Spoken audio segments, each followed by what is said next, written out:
Hey guys, it's Cmixx back at you with another Magic of Reality episode.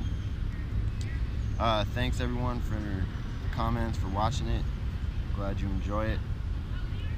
So for today's topic, some people were wondering just about my background and why I'm doing this, and just what it is exactly I do. So first of all, as you know, my name's Cmixx. That name is because my name's Chris and I'm really good at mixing songs for people, and it just kind of fit. Has a little ring to it, so people shorten it all the time, Cmixx, or just call me Mixx, or call me C. But I currently own a few different businesses, one of which is Magic City Studios. It's a recording studio. We make music videos, graphic design, beats. The main thing of it is the recording and mixing and mastering. That's how it started. I started it going on about 7 years ago. It started in my bedroom in West Oakland, and it's just grown from there. Year after year, it exponentially grows. So I really haven't advertised or anything since pretty much my first couple months. Once I got a few good set of clients coming in, they started referring their friends, they'd bring people in. It just grew and grew and grew, and now my name spread around the Bay Area quite a bit, and trying to get calls every day from new clients trying to come in and record. Just recently had my brother Joe come out about a year ago. I've been teaching him how to engineer, and he's kind of taking over some of the sessions to take some of the workload off my plate. About 3 years ago, I partnered up with my friend Jason, so I taught him how to record and mix and everything, and had him come in and start helping me. And then that grew into the team just getting bigger and bigger. We had another guy, Tony Tunes. He makes beats, he does graphics, videos. Then Corey, he's a producer. His name's Dog Bali. He's got a lot of stuff out. Go check him out. Then there's the clothing line, Grands. It's another business. Get rich and never die satisfied. That's what Grand stands for. And I've kind of explained before. It's not from a greedy standpoint. It's being rich in everything, in abundance in life. Not just money. Money's one small part, but happiness, friendship, love, relationships, abundance in just your surroundings and the energy you have. So you've all heard me talk about balance and stuff, and that's just a key foundational aspect to it.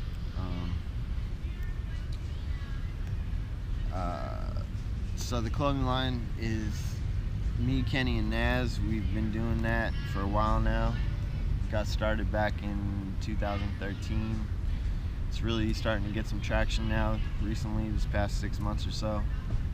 We've got a lot of real cool designs. We just threw a big party a couple weeks ago. I'll put a link to that in the video if you want to check it out. It was a real good success. Let's see. So originally I'm from the East Coast. I moved out to California when I was 19. I didn't know anyone out here. My whole family's on the East Coast. I was working in a restaurant in Florida, this place called Nino's. It's an Italian restaurant. I was there for years, close to 5 years. And over time I worked my way up to basically being in charge of the kitchen at the new restaurant they had opened in Fort Pierce. and that was a very consuming job. I was there from 10 a.m. till 10 or 11 at night, and I'd be lucky if I had 20-30 minutes to sit down and eat a meal, take a little break throughout the day. But other than that, I was, from the time I walked in the door till the time I left, just working. In that particular position, the last one I was at Nino's, I'd show up, have to do all the prep work for the lunch, cook the lunch while I'm doing prep work for dinner, and then finish up all the prep work in the late afternoon, get the kitchen ready for dinner, then cook through the dinner rush, and then have to clean the whole kitchen, and then go home, and then come back and do it again the next day. And I worked 6 days a week, anywhere from 70, sometimes 90 hours some weeks. There'd be plenty of times where I wouldn't go, or I'd go 3-4 weeks at a time without a day off. I'd be working like 30-something days consecutive. So I burned myself out on that, but at first, the first couple years, I really loved cooking. I really liked it. I enjoyed the high pace, the hecticness of it all, just having it all come together, having all these different things going on, and having to time it all out, and then on top of that, making good food that people enjoyed. And I still enjoy cooking. I cook, at the studio, at home, at girls' houses, whatever. But it's just the restaurant life is a whole different lifestyle, and it's just not something I wanted to continue pursuing. So one day I was sitting on the couch waiting to go to work. I had some time to kill, and MTV was on, and I was kind of dreading going into work. I just wasn't feeling it. I was like, man, it's just another day at the office, just same thing, And so I'm sitting on the couch, I'm telling myself, trying to convince myself, like, no, this is what you want to do, you like this. I went to culinary school for a little bit. Like, I was really taking it serious, and so I was trying to convince myself that this is what I wanted to do. And finally culminated to where I was finally realized, I have to find something else that I can do that I'll enjoy, like I enjoyed cooking at one point. So as I was sitting there on the couch watching MTV, I'm sitting there thinking, like, man, that must be a fun life. And I'm thinking, like, I'm not a rapper or anything, so I'm not going to try to go be an artist, but I wonder about the people behind the scenes. I wondered how they got in those positions, how they got those jobs. It's not like they just walked in and filled out an application. So I looked up some schools online, like music production schools.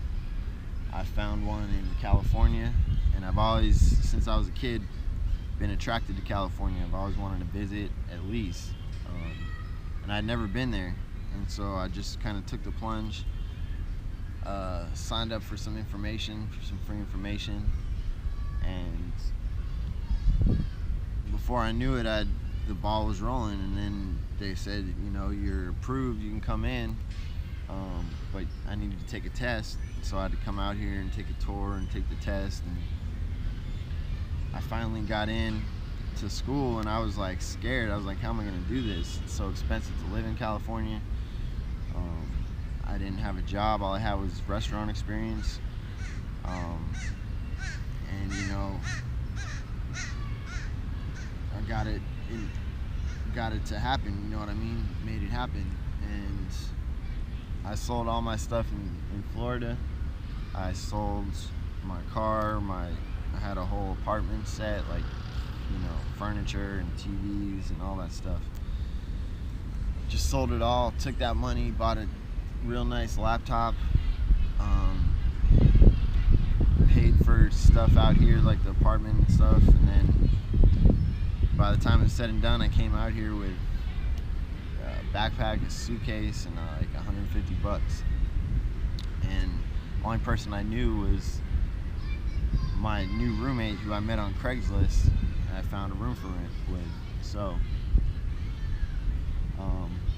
long story short, I came out, started going to school, and prior to that, in school I was bad. In high school, all growing up, I never got good grades really. I graduated high school with a 1.9 GPA, Yeah, 1.9. I got kicked out of a bunch of schools. I barely went. I got kicked out of one school for going to 3 hours of class in 3 months' time. I only went 90 minutes in 3 months. 90 minutes in 90 days. So yeah, I honestly don't really understand or know how I ended up graduating. The people obviously saw something in me and kind of helped me get through this performance-based program, which gave me my diploma. Anyway, so when I started college, that was another thing that I was really worried about. I'm like, fuck, I did horrible in high school. I need to, make sure I don't repeat that in college, and I was nervous because I had no reference point. I had nothing to go on except for my poor track record. So there's a lot of uncertainty, a lot of nervousness and whatnot. And then it wasn't until about 3 months into school, 3-4 months in, and I was really taking it serious and studying, taking meticulous notes. I'd take notes in class, and then as soon as I get home, turn those notes into flashcards, and then just keep the flashcards on me. So within a short amount of time, I was getting A's and B's, no less. And that was like eye-opening for me, because I was like, how the fuck am I doing this? I was like, I thought I was a stupid kid, stupid student, you know what I mean?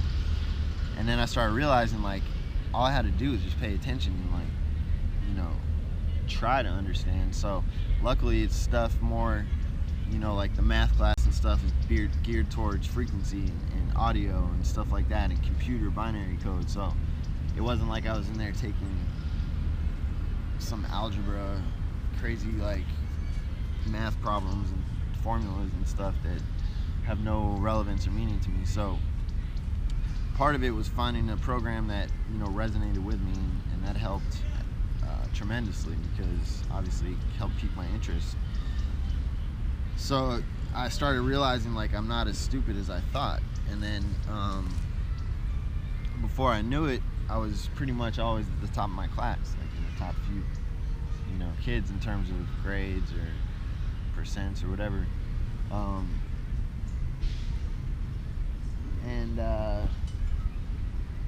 So it really kind of opened a new chapter for me and new thing. And it was around that time, like 2005, 2006, like halfway through school, I started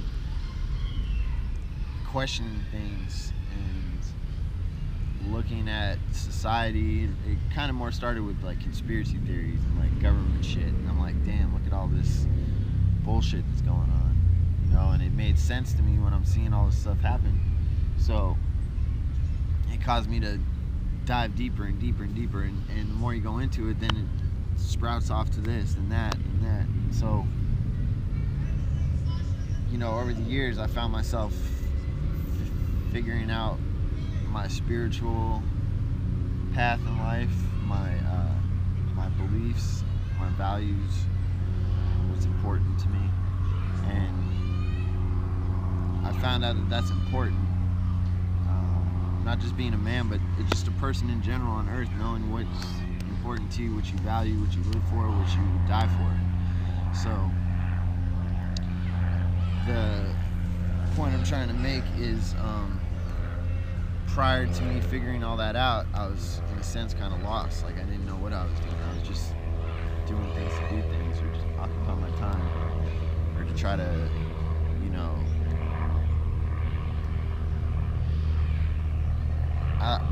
I don't even know how to describe it. It's always been a progression. So it's just one, like I said, as I started questioning things and researching things, I learned something that would pique another interest, and I go dive into that subject and something else. And if I'm watching YouTube, all the related videos on the sides, it kind of, if you follow that, 6, 7, 8 clicks in, you started with one video and now you're on some other thing, and you're like, how the fuck did I get here? But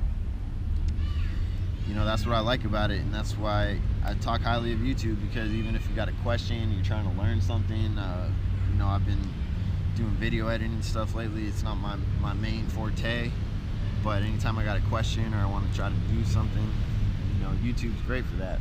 Even learning what I do in the studio, music, I went to school and stuff and learned, but if you know more of a specialized direction, you can pretty much learn what you need to know.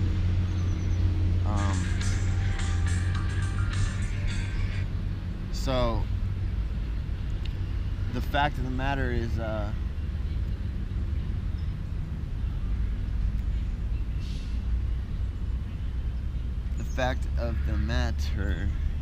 that by questioning things, by a yearning for wanting to know more, for wondering why things work, how things work, I've learned to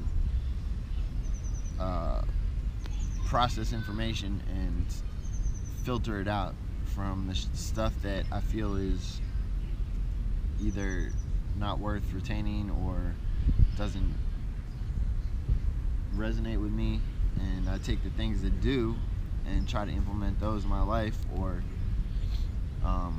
adapt them in ways to fit my life. So fast forward to now, I'd say I've really had a grasp on things the past 4 or 5 years, to where I've known, or even if I haven't known, I've been on the direction of knowing, what my values are, what my beliefs are and stuff. And that's, the more and more I go, the firmer grasp I have on life. When you put your faith in something that you have not only a firm belief in, but hard evidence pointing to that direction. Not just some guy on a podium with a book that we've titled a preacher or whatever, saying that anything he says out the book is right. So even as a kid, I was brought up going to church, and I always kind of wondered. It always seemed more like a fairy tale to me, like a story my parents were reading to me before I went to bed. Like talking about all sorts of like just random shit happening. Like Noah's Ark story and parting the Red Sea, like all these supernatural things happening. You're a kid. You're like, this is stuff that happens on cartoons and fairy tale books and stuff. So I'm sitting in church like, who are all these grown people like believing all this and that? So I've questioned things for a long time, and this video isn't about religion or talking bad about religion or anything. Everyone's got their own beliefs. So I'm just saying I felt like there's more to it than just what's at face value, and I felt like I could become a better person by finding out more, which I feel like I have. And the thing about religion, in my understanding, just to kind of leave on a more positive note, is a lot of it is completely true. All those stories have plenty of factual basis. And now getting into different religions, I've spent numerous time around many different religions. My lived roommate when I moved out here that I mentioned I found on Craigslist, he was Mormon. He was brought up Mormon, went to BYU, did all the crazy, lived in 2 years in Guatemala for like his, I don't know, you have to do some kind of sacrifice thing when you turn 18 and become a man and stuff. So he did all the things, you know, minus like the polygamy thing, but you know, so living with him for about a year, you know, I'd pick up certain, you know, I'll ask questions, hear things, you know, whatever. Then the first studio I worked at, the owner of that was Muslim, hardcore Muslim, and so I've had plenty of late night conversations with him, and that was when I found out that a lot of the Bible stories from the Catholic Church are the same as in the Quran, you know, minus a few minor changes, and you know, they really value Muhammad, whereas Catholics value Jesus. So like, there's a lot of, but the lineage, the genealogy, you know, the prophets, the saints, this and that, like a lot of them are all similar, or they existed in both books, but the stories are slightly different in each perspective. Not to say that one is right or one is wrong, and I feel like it's about a balance again, finding the things that are right, because think of all the time that's spent, these books passed along, all the different versions, King James, New Testament, Old Testament, this and that, like how much influence of actual man has been inflected into me. Whereas if you're just learning everything and just taking what you feel works for you, what you feel right, rather than just submitting your will to a book that people say, that people argue and go to war over, saying that they're right or they're right or they're wrong or they're wrong, it's meaningless. It's a waste of time, in my opinion, to fight. Look at that war they've had in the Middle East over, Jerusalem or whatever. So like, it's been happening since the start of history, and I look at it as like, if you can be a good person, bring good energy to the table in any situation, have a positive outlook on things, help people when you can, live by the golden rule, treat others as you'd like to be treated, that and a few other things, you can't really go wrong. And it really coincides with the values of any organized religion, minus all the super kind of oppressive traits they scare you into developing,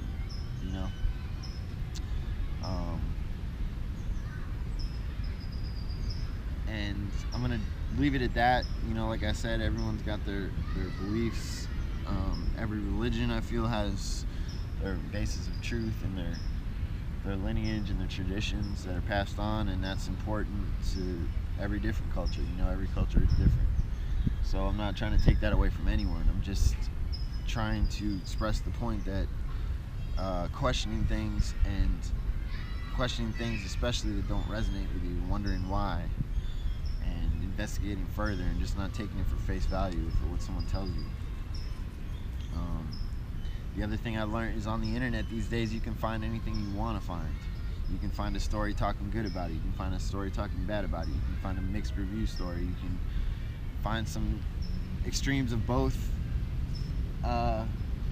perspectives. And so to me, it just goes to show that you're never going to convince the total population in one way or the other. So instead of worrying about everyone else, just worry about what works for you and what's going to give you the best life. And that's how I've chosen to pursue my life. So everyone's going to take it a different way. It is what it is. Anyway, back on to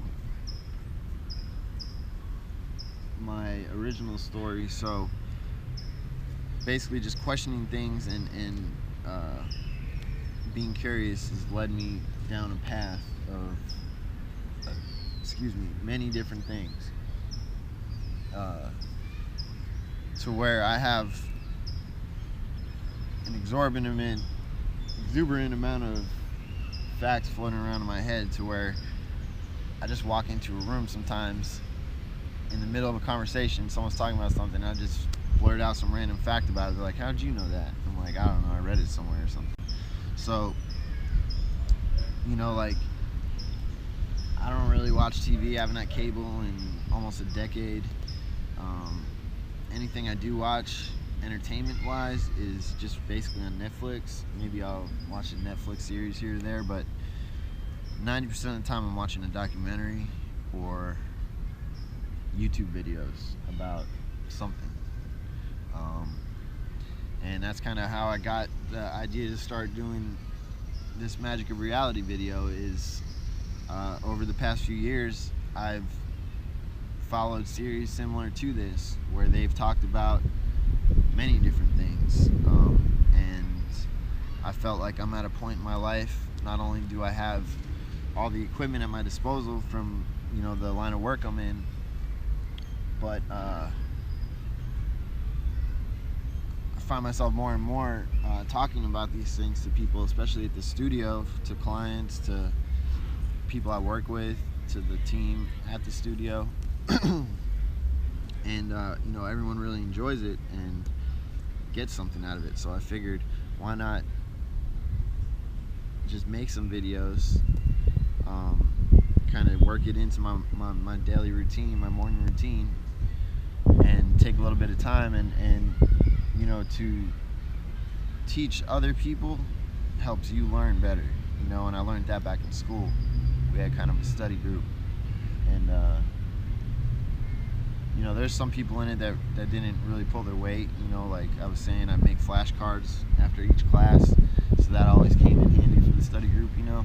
But I didn't care because I always made sure to ask questions in class. So if something was kind of making sense but not really, I'd ask. And I grew a reputation amongst the teachers and the students in my class to ask a lot of questions. And it was, I don't want to say frowned upon, but it wasn't always taken well, because, you know, we might be at the end of a 2-hour lecture or something, and I'm just asking multiple questions and trying to wrap my head around something, and all the kids in the class are just trying to go get some food. And I'm like, well, fuck, I'm paying money to be here right now. I want to understand what this topic was about. Same with the teachers. The teachers, you know, some were better than others. A lot were really in-depth and really care about it. Some were just there to get their paycheck, and we're just trying to be like, man, I'm teaching these kids the same thing every day, blah, blah, blah. So, you know, there are some teachers that, you know, they start seeing the pattern in me asking question after question after question. They're like, Chris, you know, so I didn't care though. I knew what was going on, but I didn't care. So I'd end up being one of the people in the group that would end up answering people's questions or explaining things like, this is how the compressor works, this is the signal flow of everything, whatever. So I realized early on that me teaching someone else, even if it's just one person, helped reinforce that in my brain, helped me work through it, helped me, you know, visualize it in extra time, and also in a different perspective. Rather than it me trying to learn it or remember something, it's me regurgitating it to someone else in a way that they can understand, which helps make me understand. So you know, just over the years, all the talks I've had with people at the studio, with friends, with coworkers, I've felt, you know, it couldn't hurt to just videotape some of my thoughts, my conversations. So that's basically what this is. And just from here on out, basically just a journey of where I'm at in my life, where I'm going, and how I'm doing it. And I encourage all you guys to take similar challenges and, you know, break free of the status quo, and not just be content with, you know, having a secure job and benefits and a mortgage payment. I mean, if that's what you want, don't get me wrong, that's perfectly fine. But I just feel like there's more to life than acquiring the status quo, is all I'm saying. I feel like there's plenty of time in the future for me to do that. Right now, I have to be different and think outside the box and be bold, so that I can set myself apart from others and set myself from the status quo of the norm. And that's the philosophy I've been using for this past decade. That's how I got the studio to the status it's at now. I gave way more quality for either equal or less money than other studios around here. And that's what built me my name. Is, you know, even if an artist wasn't at the studio, say the song I did last night, let's say, you know, for D-Boy, he goes, plays it. He got a verse from Cool John on there that we recorded last night, and I mixed it.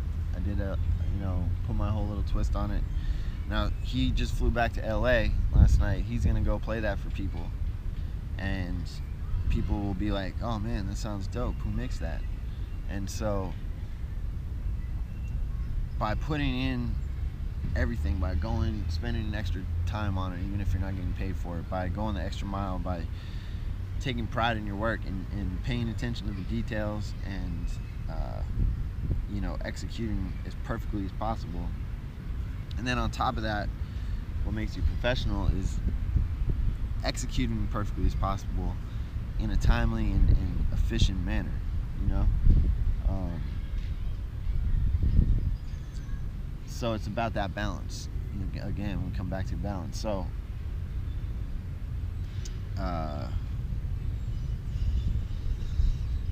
yeah, so the quality in your dedication and attention to detail, that's what's really going to set you apart.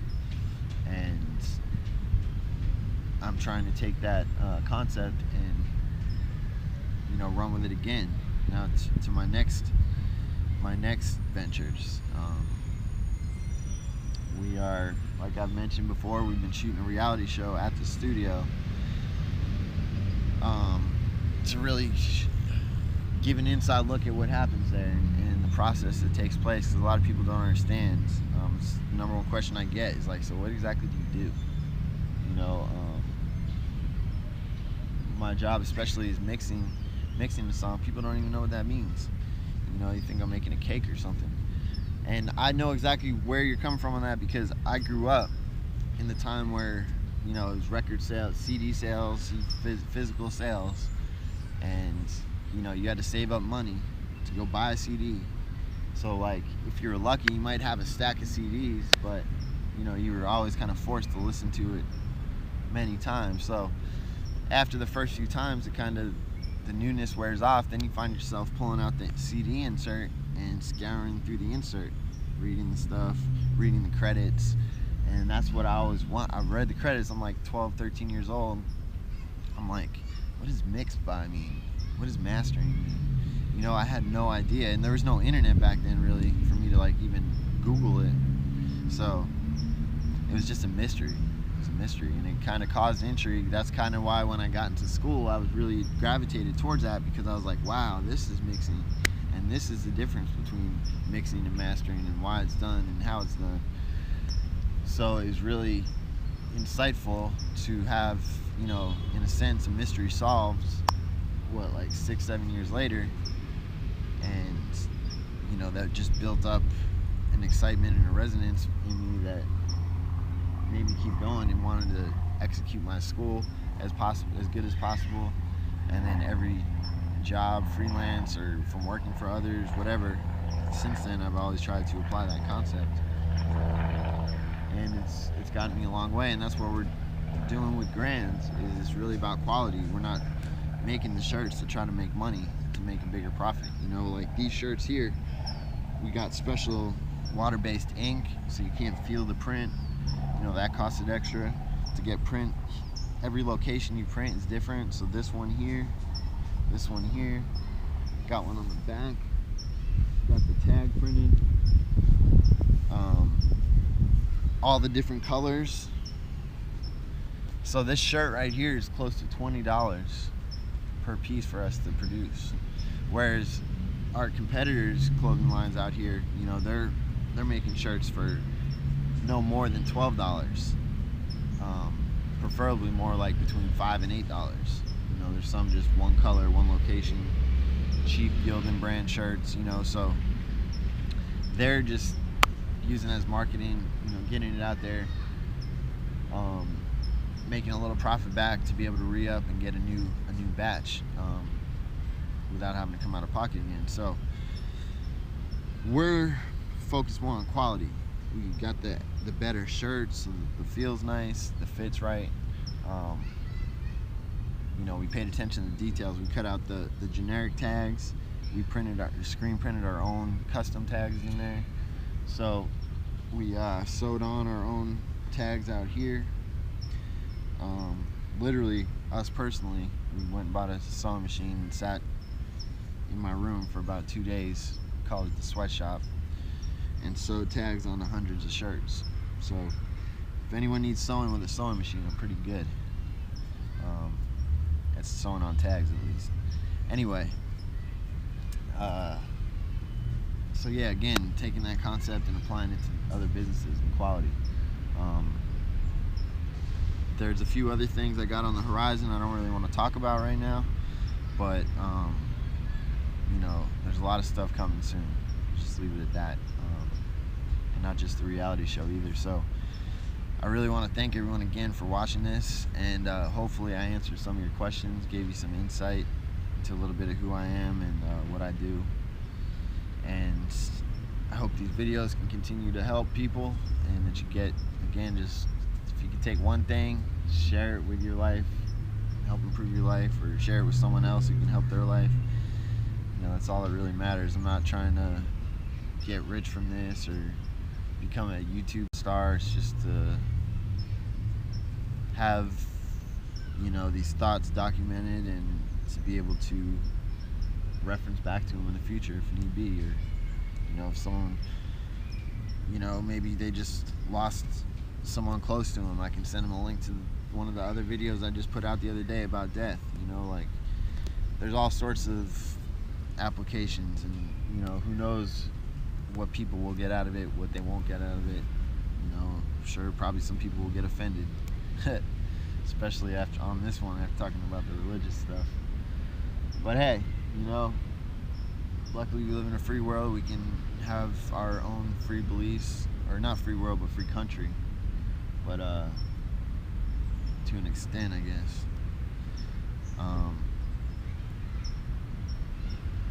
We don't have restrictions on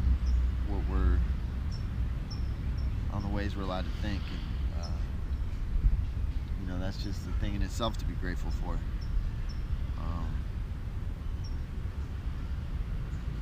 So always remember to take time as well.